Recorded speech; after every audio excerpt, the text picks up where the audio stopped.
চলো দেখে নেব তোমার পার্টনার কি তোমাকে সত্যি ভালোবাসেন নাকি উনি তোমার ইমোশনস নিয়ে খেলা করছেন। ওকে, আচ্ছা, এটা জেনারেল কালেকটিভ রিডিং। তো নেগেটিভ পজিটিভ যে কোনো এনার্জি আসতে পারে। নেগেটিভ এলে লেট গো করো, পজিটিভ এলে অবশ্যই ক্লেম করো, কেমন?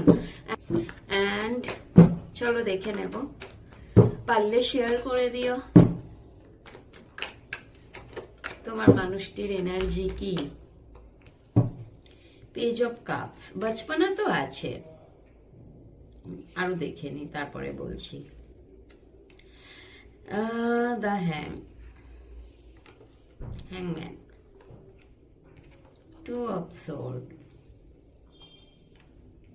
Four of sword, six of sword, temperance. দেখো তোমার পার্টনার কিন্তু ভীষণভাবে তোমাকে ভালো তো বাসেন, এখানে নো ডাউট। এখানে তোমরা অনেকেই দেখছো ভালোবাসে তোমার পার্টনার, কিন্তু উনি ভীষণ পেজের এনার্জিতে থাকে, মানে কমিটমেন্ট নেই। একটা বচপনা ওনার মধ্যে আছে। ওনার যখন ইমোশনস গুলো উথলে ওঠে তখন তোমার সাথে উনি কন্ট্যাক্ট করে, তখন তোমার জন্য ভালোবাসাটা উনি শো অফ করে। আর যখনই তুমি মেবি কমিটমেন্ট চাও, যখনই উনি ভাবে তোমাকে কমিটমেন্ট দিতে হবে, তখনই কিন্তু উনি একটা হ্যাং হয়ে যান, ঝুলে যান, ডিসিশন নিতে পারেন না। ওনার মনে হয় তোমাকে উনি কি করে তোমার প্রোভাইডার হবে, উনি কি করে তোমাকে সবকিছুটা দেবে, কি করে তোমার রেসপন্সিবিলিটি নেবে, এই জায়গাটায় এসে না দোলাচলে থাকেন উনি, ভীষণভাবে হ্যাং হয়ে যায়।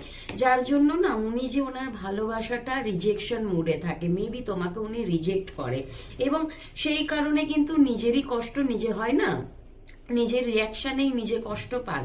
উনি অ্যাকচুয়াল চান তোমাকে ভালোবাসাটা দিতে, কিন্তু যেহেতু তোমাকে কমিটমেন্ট দিতে পারবেন না, যেহেতু তোমার দায়িত্ব নিতে পারবেন না, সেই জন্য না মানসিকভাবে ভীষণ ভারাক্রান্ত, যেটা উনি নিতে পারছেন না। মাঝে মধ্যে মনে হচ্ছে সবকিছু ছেড়ে একটু একা সময় কাটাই, নিজেকে একটু শারীরিক এবং মানসিক দিক থেকে সুস্থি রাখার চেষ্টা করেন, এবং মাঝে মধ্যে মনে হয় তোমাকে নিয়ে কোথাও একটা দূরে চলে যায়, যেটা উনি করতে পারেন না।